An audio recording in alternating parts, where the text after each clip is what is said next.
Here's somebody with a troubled past, drawn into the spotlight of a story that's already begun. We're already at a crossroads. Choosing a path in life is that fork in the road where you make a choice or simply stop living. But for you, it's not only a crossroad, but a choice, a reflection of your key, the primal energy that flows through everything.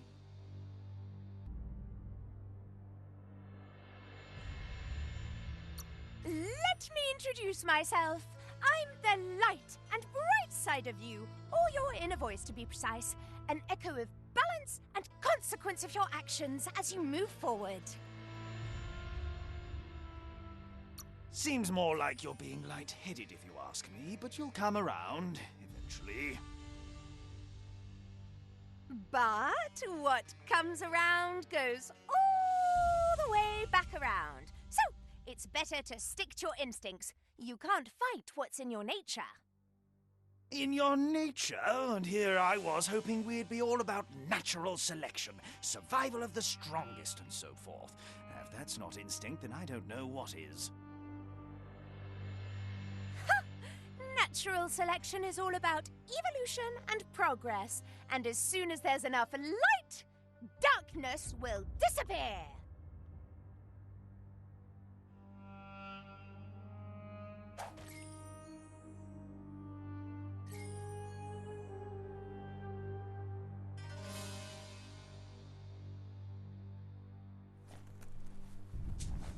Right is always right.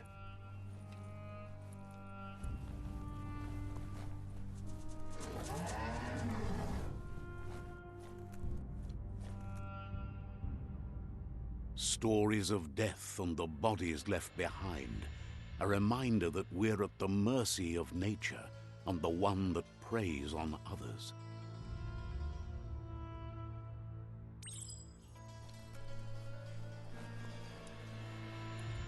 Do you remember the beast that shattered your family, or did you choose to forget? You turned your back on our world and got lost in your own. Meanwhile, the predator only grew stronger.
Better make a run for it. This is not the time nor place to end this story.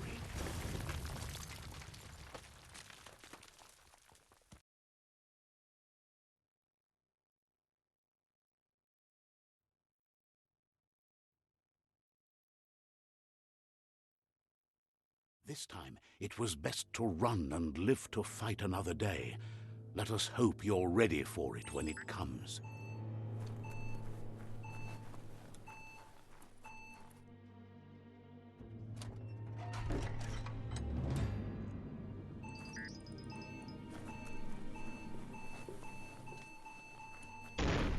The predator isn't the only threat. The wildlife started to mutate when the end of days began, and the tree of life started to die.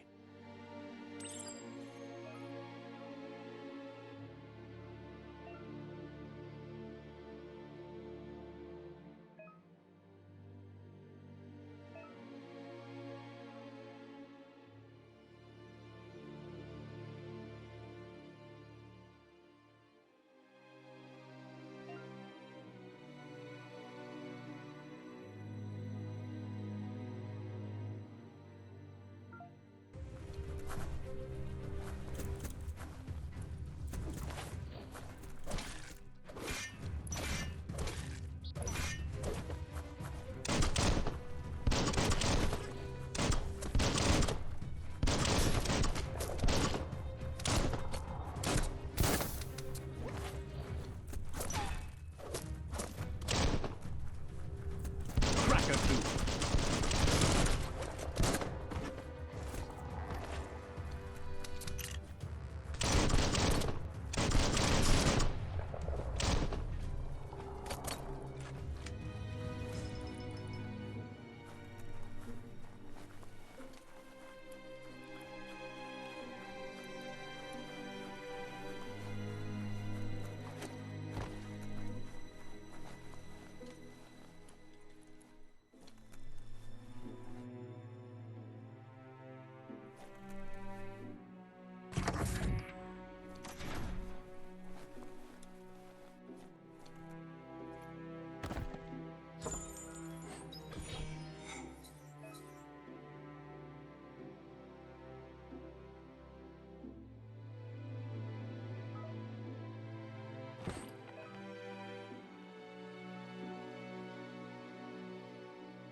The oil sludge is everywhere. To most, it only means death. But some have adapted to the new environment and changed with it. Evolution has its ways.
Scragged another.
That's a good find.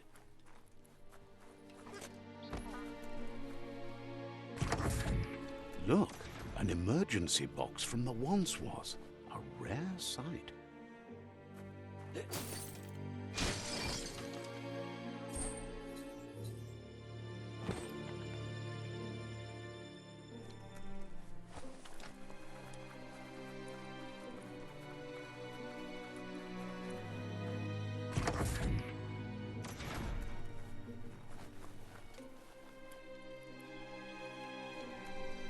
That pipe looks weak. The claw bar should come in handy.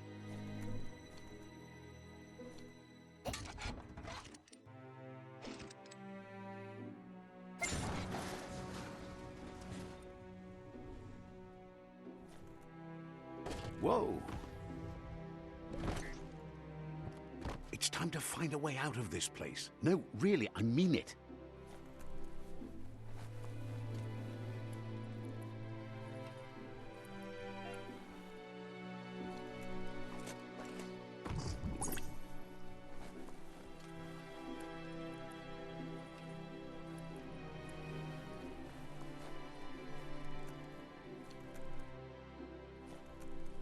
The MORKS produce biomatter in their multi-organ that they shed under distress.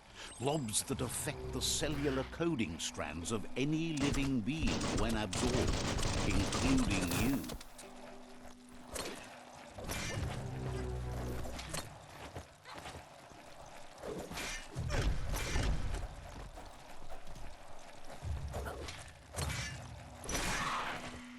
Scrapalicious.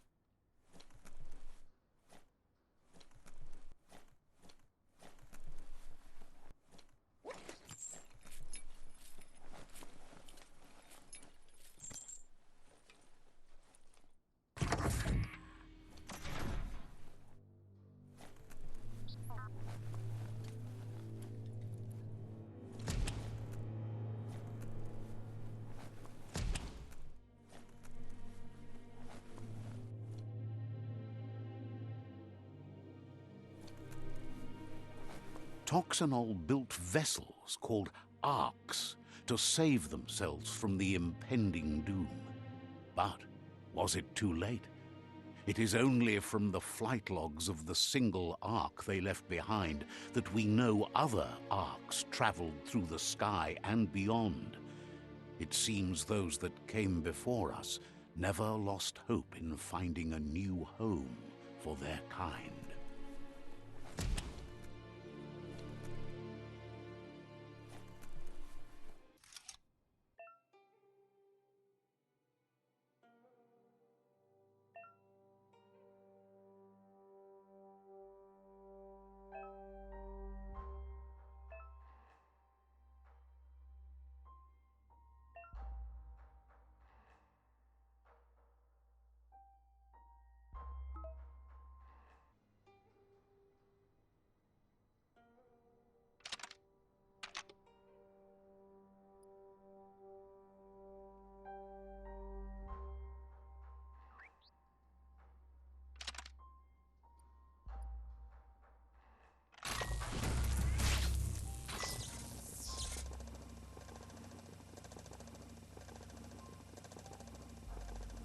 There are few records of the chain of events that led to the big apocalypse eons ago, but it's clear the world wasn't prepared for how recklessly the Toxanol Corporation would make its mark on the world. Their rare earth mining and nuclear industries generated tons of waste, and without consideration for the future, they dumped it all in landfills until they ran out of space.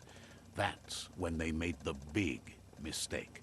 They began dumping the toxic waste in the surf just off the coast instead, assuming that it would sink and decay with time. And they were right. but no one was prepared for what was about to unfold. Once in the surf, the radiation interfered with the genetics of the wildlife and created bizarre mutations in their offspring. It had an inconceivable impact on biodiversity and the entire ecosystem. The world as they knew it crumbled as nature retaliated. It would never be the same again, and what remained of it became ours.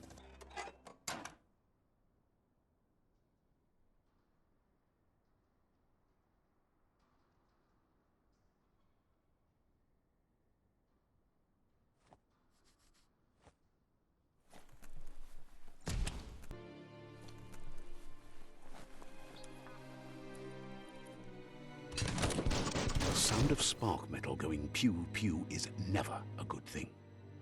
It's coming from behind that door. A warning label. The box looks like a potential brain melt.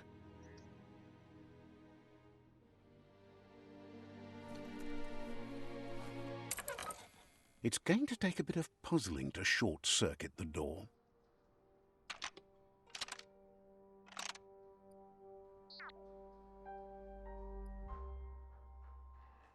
Just a few moves left. Make them count. There you go.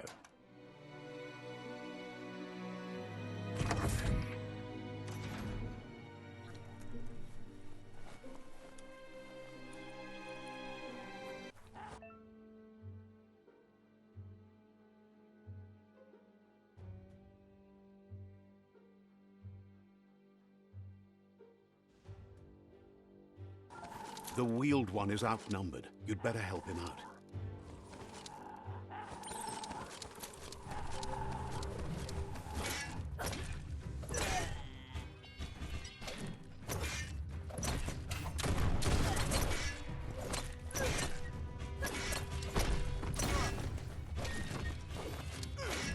Feeling fierce. That's the last of them. Let's talk to the wheeled one before backup arrives.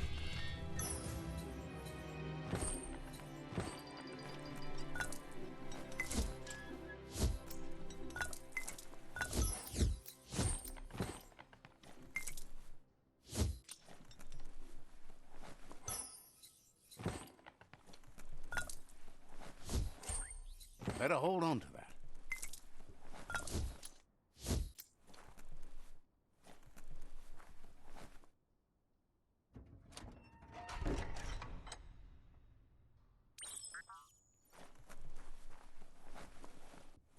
Loma utulu ba yowo. He wants to thank you for taking his side against the scavengers. He sounds familiar. You just can't figure out why. Do wawu ko tuvon ko kumvun kono. He presents himself as out of date. He knows he's way overdue, but he hasn't given up. Ya molovando. He doesn't seem surprised that you don't recognize him. You were just a child back then, the night everything changed. Come weepa kobwa yake. There have been rumors of a one-eyed Ronin seen outside the Great Wall, and he's happy to see it's true. Ya molovando. The legend of the one-eyed child that grew up as an outcast is old and sad. Lotu lupayo tulua ba volua. The child could have been anyone, but the evil it had fled had left a mark, a facial scar to remember the past. Lotu lupayo. Befarbihida untukub kirko. It's a scar you're covering under that eye patch, isn't it? But he would have recognized you anyways. You look exactly like your Muma. Mauketo tolu ayadre yudnu luaftula. There's no doubt you're the child, and that what lupa-lupin did to your village, your Muma and Popsy, was the beginning of the end. Far kobe makoto far titaba baluotolua. He says it has taken you a long time to bring the past back up to the present, to find your way back, but he's grateful you have. Ugambon ang ugagad yebroma bufu. It was after the attack that the Unity fell apart. Your Mooma's disciples divided and formed tribes as a reaction to the blight that had fallen upon the land. The wata balo toloa fofo bakwa papamo. The impending threat of the World Eaters bringing down the Tree of Life is ever so close. He also worries about the Jagni tribe that's actively working for a doomsday and purging of the world. Luatolo maua mayami. Had it not been for the Tree of Life, no one would have survived. He hopes you at least remember the tree.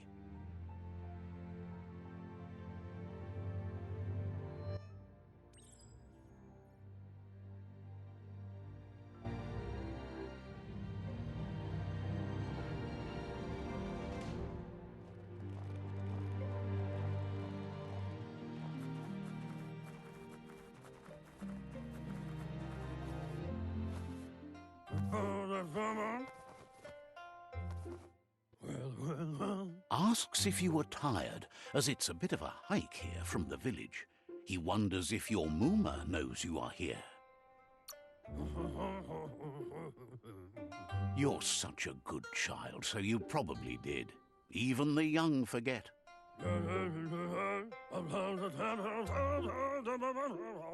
He understands why you came all the way out here, to see them, the potato people.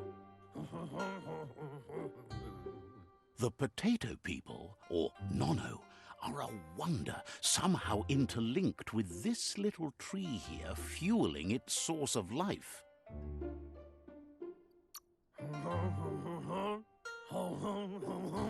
You might be right.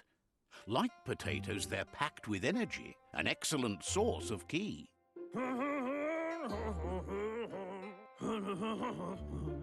The Nono prefer to hide in glittergrass.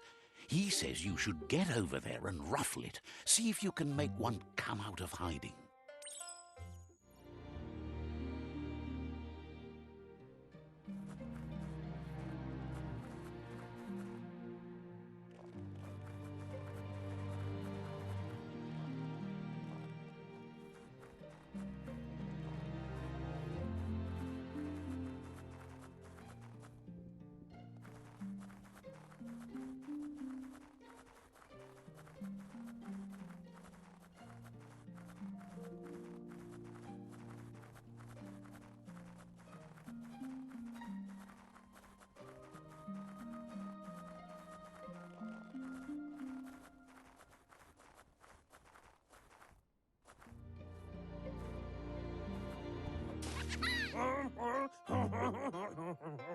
You found one.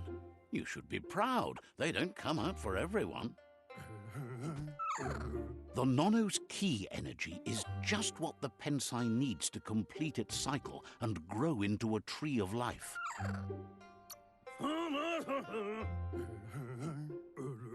Only time will tell.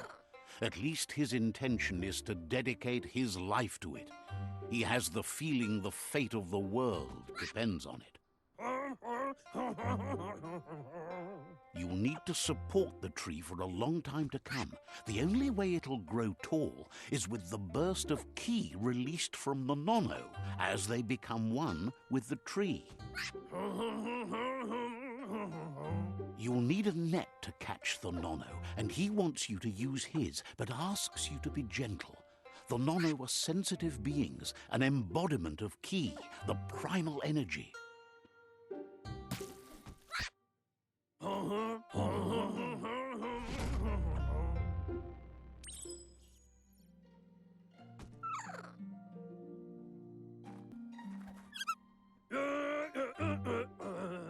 You handle that net like you've never done anything else. He's impressed. He's grateful for all the help he can get. There's lots of Nono out there that need to be guided to the roots of the Pensai tree. Oh, it'll need a continuous flux of ki over the 12 months to come, so countless, he'd say.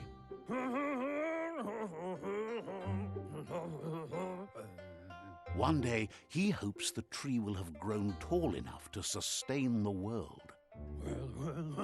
But today, your focus is getting this one to become one with the tree.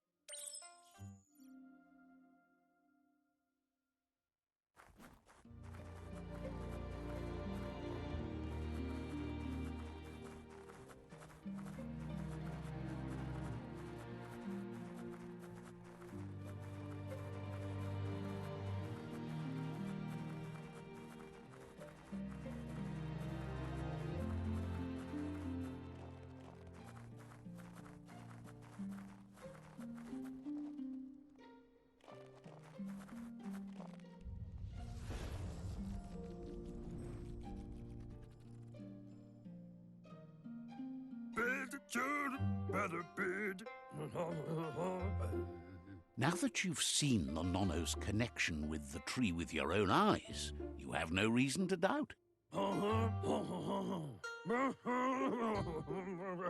From this day on, he'll make nurturing the Pensai into a tree of life, a life goal, not only for our village's sake, but for all of us, everyone. One day, the land won't be as peaceful. Not even your Mooma will be able to protect us. You can already see the effects from how reckless those before us acted, and unless something changes, we're doomed. The land won't survive the side effects of the old world's industrial advances. He says you'd better hurry back to the village before your Mooma comes looking for you. You did good here today. No, she's got lots on her mind and needs rest after the raid last night on the Lupin camp with her disciples.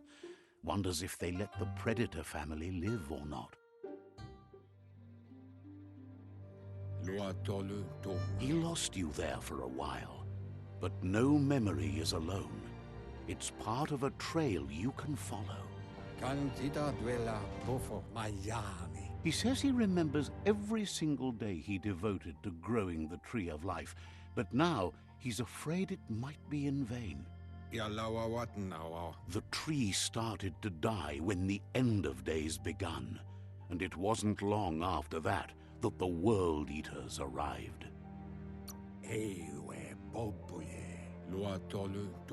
The genetic evolution that occurred after the apocalypse that Toxanol Corporation inflicted on the land set the World Eater's DNA into overdrive.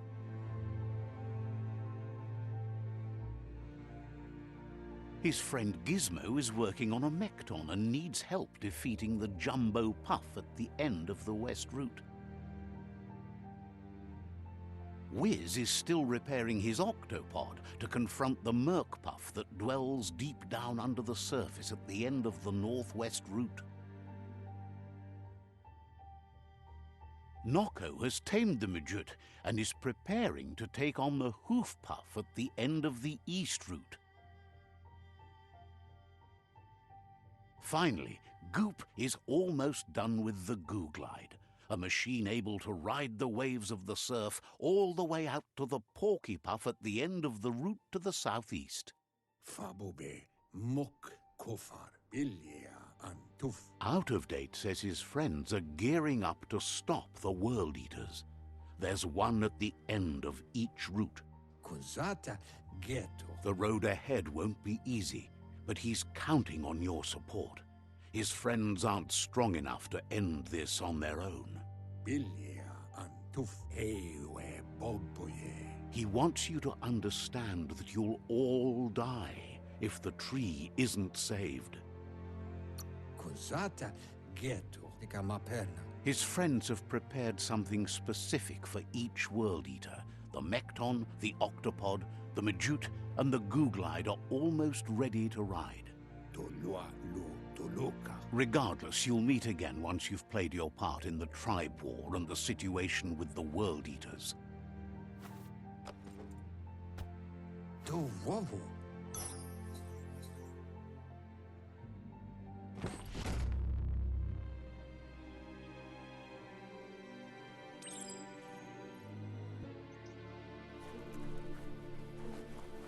You're getting the hang of it.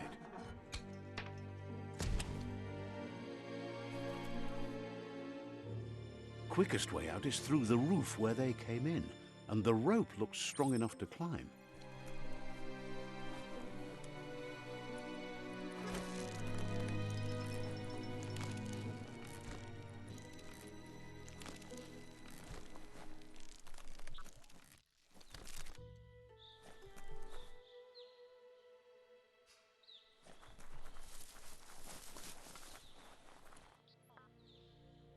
Know that the Tree of Life is dying. Its days are numbered.